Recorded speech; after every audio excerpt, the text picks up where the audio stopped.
This has been getting all night water every other night, and we still got some leaves on the end of this plot curling up here. What's up, Lazy Dog fam? Hope everybody out there is having a wonderful day. It is an absolute scorcher here in South Georgia today.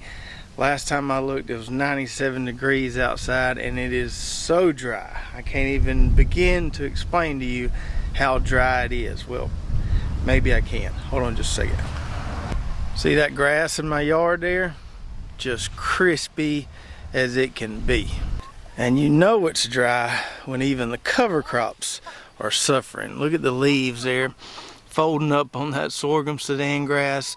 And this is in a no-till plot that should have a pretty good water reservoir down there below the first couple inches of soil. But man, there's just nothing there. There's no water reservoir anywhere hardly. And yesterday I was going to finally plant these few fig trees I have in the greenhouse, a few new varieties I acquired. Got the shovel out, and there was no shot at digging a hole, not even a little hole.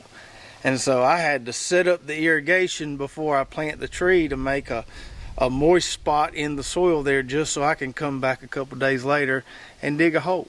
So to say it's dry here is a bit of an understatement. And if it wasn't for drip irrigation, we'd have some pretty pitiful looking gardens right now, and I don't know that we would have any produce.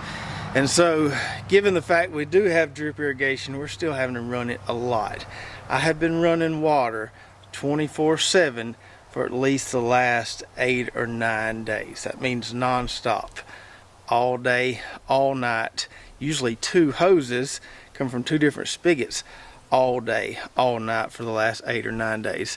I'll kind of show you my plan, my strategy as we've been having to water so much. Now obviously some vegetables are a lot more thirsty than others. So my plan has been for the things that aren't quite as thirsty to water those for several hours, usually 3 to 4 hours every other day. So for instance, this plot right here where we have tomatoes, peppers, and some basil on the end, this has been getting watered every other day for, I'd say, on average, 4 hours at the time. And same story with this squash and cucumber plot right here, which is starting to look a little rough. Watered it for about 4 hours earlier this morning. Skip tomorrow, the next day it'll need another 4 hours of water. So plots like those two aren't too bad, as long as we keep moving the water hose around, keep feeding the different drip systems like that, we can keep everything pretty happy. But it's some of these other crops that are requiring the all-night watering that have really been demanding lately. Take this pumpkin plot for example, which is looking pretty rough today in 97 degree weather. We've been watering this one every other night, all night long. So coming out here, turning the water on around 11 o'clock or so, and taking it off this plot first thing in the morning. Same thing with this sweet corn here. Now we've already harvested the first planting, just waiting on this second planting or the replanting to mature. This stuff has been drinking up the water. It's been getting all night watering every other night. But the plot that has been the most demanding is this one right here behind me with these indeterminate tomatoes and that glass gem corn, which we'll talk more about in just a minute. For some reason, these indeterminate tomatoes here, I don't know if it's because the stem's taller, got to pump more water all the way to the top. These are requiring a lot more water than our determinate tomatoes are. And then that glass gem corn over there, man, you could leave the water running 24/7 on it, and I don't think you'd still have any soggy soil in that plot. So look at here, this has been getting all night water every other night, and we still got some leaves on the end of this plot curling up here. So we've been giving it as much water as we can possibly give it and still keep everything else happy, and we still got some of these plants that are looking thirsty. So why is this glass gem corn so much more thirsty than anything else we have planted in our garden? Well, it has a lot to do with the growth habit, which I'll show you close up in just a second. So normally with corn, like sweet corn or whatever, we don't want the plants to sucker out or to form these little side shoots, because we think, okay, that's going to rob the main stalk of energy and our ears might not get as big as we want them to get.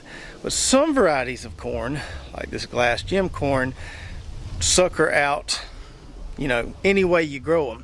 That's what they're supposed to do, and the result will be you end up getting 5 or 6 ears per stalk. The downside of that is they're really thirsty, and it makes a higher water demand along the row. So after this corn came up, we came in here and thinned this stuff out to one plant every 8 or 10 inches or so, but you can't tell that we did that now, and that's because each one of these stalks is putting out anywhere from 2 to 3 side shoots there, and so we got a lot of roots, a lot of thirsty roots in that soil. Take a look at that rascal right there on the end. That one has 4 suckers or 4 side shoots. That means we should get a bunch of ears off that one seed we planted there, but man, it takes a lot of water to keep it happy. So that leads us into an interesting discussion comparing this glass gem corn planting to last year's glass gem corn planting. They look completely different. Now I know it doesn't have anything to do with the seed, because this is our own saved seed stock from last year that we planted in this plot behind me. And I don't think it's as a result of any local adaptation within the gene pool of those seeds or anything. Usually it takes about 6 generations to take place, so we'd have to grow this 6 times on our homestead or in our gardens before we saw any local adaptation in the gene pool. Definitely not happen after 1 generation. So last year when we grew this glass gem corn in the fall, the plants didn't get very tall. They tasseled out about 5.5 foot or shorter. Plants didn't really look robust. They looked kind of pitiful, and it had me thinking, well, maybe this is just more of a novelty variety, not designed to really perform like a good field corn or popcorn variety should, because the plants look so pitiful. Now the plants last year did sucker out like these are doing, not to the extent these are doing. But as you can see behind me, these plants look really nice, really full, and some of them are already 7.5 foot tall and no signs of tassels yet. So what's the reason for the drastic difference in plant appearance this year versus last year? Well, those of you that have been growing corn a while, y'all know it's all about the nitrogen, baby.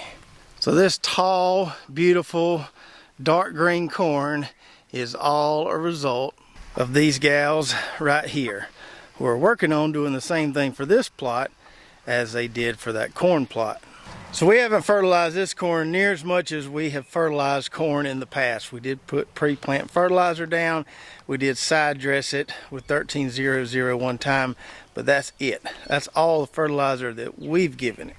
And to further bolster my argument, you see how that corn farthest from you there is, I don't know, a foot or so taller, if not more, than this corn right here. So that's because when we started grazing these chickens back last fall, before I kind of figured out how often I need to move that chicken tractor, they spent a little more time on this end of the plot here than they did this end of the plot where we see that shorter growth there. So that tells me this growth, these dark green leaves, are a direct result of that chicken grazing. And speaking of the chickens, the last time we showed our chicken tractor setup on a video, we had several comments that kind of made me think, well, maybe I haven't explained the purpose of these chickens well enough. A lot of people want to know, well, why don't you just have them enclosed in this pen all the time? Why don't you let them roam a little bit? So let me explain the purpose of these chickens in a little more detail, and I think it will help some people understand what we're actually trying to do here. So these 6 hens we have here, although they are really sweet and you can pick them up and pet them, are not pets. We're also not growing them to be meat birds, and the eggs we get is just a bonus. We don't have the chickens solely for the eggs. So the purpose of these chickens and this chicken tractor is to assist us with cover crop termination, and most importantly, to provide an even application of chicken manure while terminating those cover crops. So as you can see there, they're knocking down this cover crop pretty good, and because we only leave them on one spot for one day, we're getting a nice even application of chicken manure as they work along this plot. Now in my previous experiences with a chicken tractor, we had one that was a different design than this. It was more kind of a rectangle design, not an A-frame.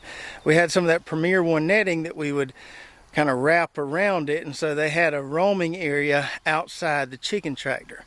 But what happened there, in addition to the hawks getting a lot of them, is that they would not evenly graze that roaming area. And because they're not evenly grazing it, they're also not evenly putting down their chicken manure. So with this system, we get that really even application, and I can promise you, even though these girls are inside here all the time, they are treated very well, they are very healthy, and being able to eat this very nutritious cover crop here, they're eating a lot better than most chickens out there. Now, as I speak about evenness of fertilizer application, you know, I showed you earlier, this corn here isn't exactly even. But like I said, that's because on that far end there, that was our first experience with this chicken tractor with 6 chickens in it. Took me a little while to figure out, okay, I need to be moving them every single day to get some good regrowth and to not just kind of destroy each spot so much. So that's why this particular plot is a little uneven, because we were learning here, but now we've got the hang of it. Now, assuming I don't catch fire between now and then, the last thing I wanted to cover on this video was our squash. Talk a little bit about succession planting squash, and then we're going to actually succession plant some squash. So here's our summer squash that I showed you earlier, and as squash tends to do, when it gets older, towards the end of its life, starts declining in production, and we start seeing some of that disease set in. Now, we've been harvesting these squash every other day, and they produce really good for us for a while, but we've gone from getting 2 or 3 fruits per plant per harvest to this plant right here doesn't even have any fruits on it. And like I said, it was harvested not yesterday but the day before yesterday, so definite decline in production in addition to that onset of disease we're seeing. Now, if these plants were still producing pretty well, we might try to fight these diseases a little bit and increase our fungicide application frequency, something like that. But since they're declining in production, there's no point in us providing a breeding ground for these diseases, so we might as well pull these up and plant some more somewhere else.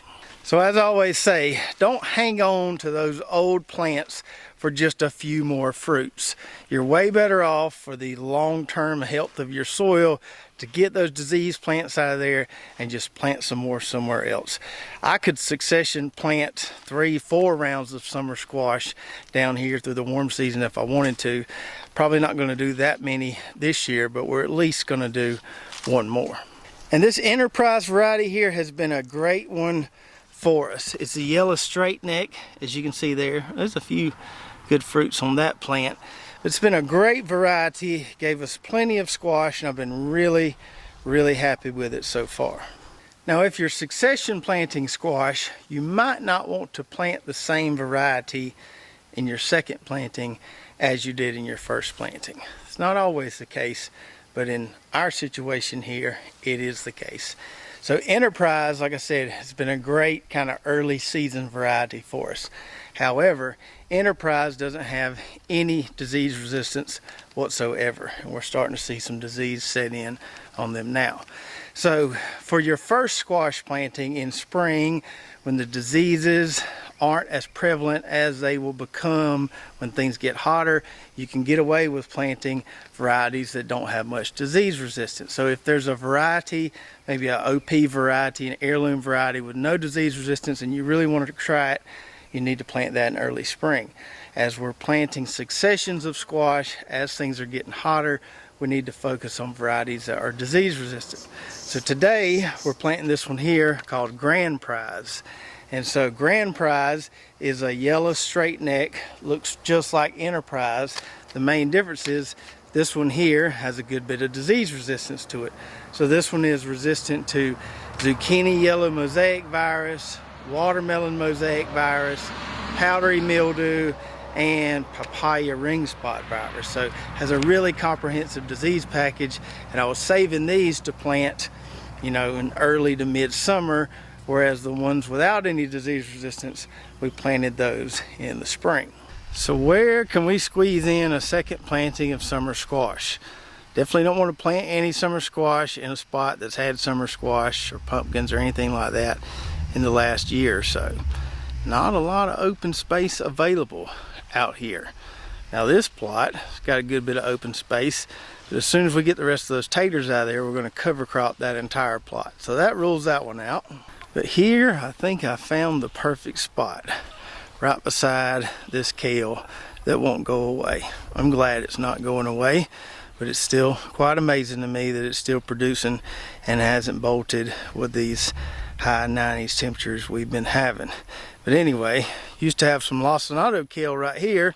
It's long gone, but that gives us about, I don't know, 10-15 foot of space to work with there, and we only need 3 or 4 plants.